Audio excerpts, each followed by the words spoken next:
The Courage of Christ, number 130. Welcome back. Today we'll be looking at the Gospel of John to see the courage of Jesus and answer the question, where did all that courage come from? So let's get started. John 7:25-31. Then some of the people of Jerusalem began to say, "Isn't this the man they are trying to kill?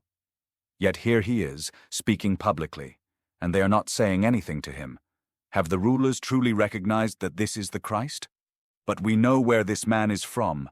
When the Christ comes, no one will know where he is from." Then Jesus, still teaching in the temple courts, cried out, "You know me, and you know where I am from. I have not come of my own accord. But he who sent me is true. You do not know him, but I know him, because I am from him and he sent me." So they tried to seize him, but no one laid a hand on him because his hour had not yet come. Many in the crowd, however, believed in him and said, "When the Christ comes, will he perform more signs than this man?" My thoughts. Jesus marches right into the proverbial lion's den. He knew the rumors were true because the Father had told him as much beforehand. Matthew 17:22-23. And yet, even with that knowledge, he faces danger head-on. What gave him such courage? I can think of several things. He loved the Father, Mark 12:30. He knew the Father loved him, John 3:35. He knew the Father's timing, John 12:27. He was confident in his identity, John 8:58. He was confident in his purpose, Mark 10:45. He loved people, 1 John 3:16. As you look at that list, is it any wonder how Jesus had confidence, assurance, faith, and here in the face of death, courage? We can see how these elements had their effect on the Master. But as a disciple maker, take another look at that list from a different vantage point. Look at the list through the lens of a disciple and a disciple maker. If discipleship is becoming more like Jesus Christ, wouldn't that be a good list to guide us in the process? Why, yes. It's simple.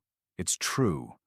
And it's a great guideline to being his disciple and helping more people become like him.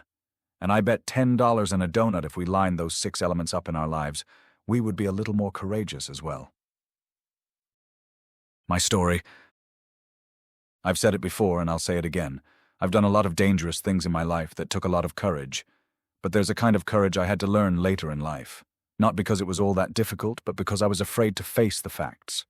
I was afraid of sharing the gospel. I believed the gospel was true.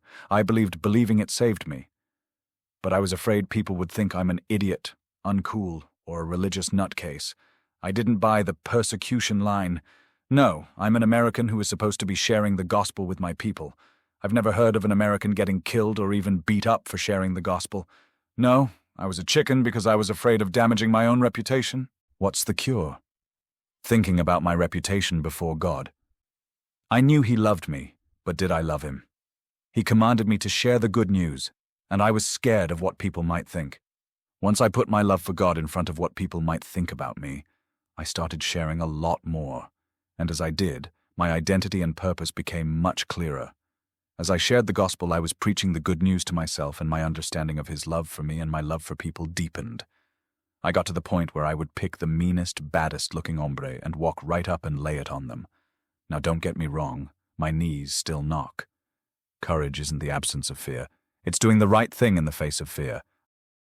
Our action plan. Now it's time for application. Here's some ideas. Spend some time praying through the list of Jesus' attributes above and ask which ones you need to work on. Do a Bible study on the courage of Jesus. Discuss your findings with those you are discipling. If our goal is to become more like Jesus, we need to be as courageous as he was. Understanding our love for God and his love for us, his timing, our God-given identity and purpose will certainly give us a firm foundation to imitate Jesus with the same kind of courage. Organic writing. No artificial intelligence or sweeteners added.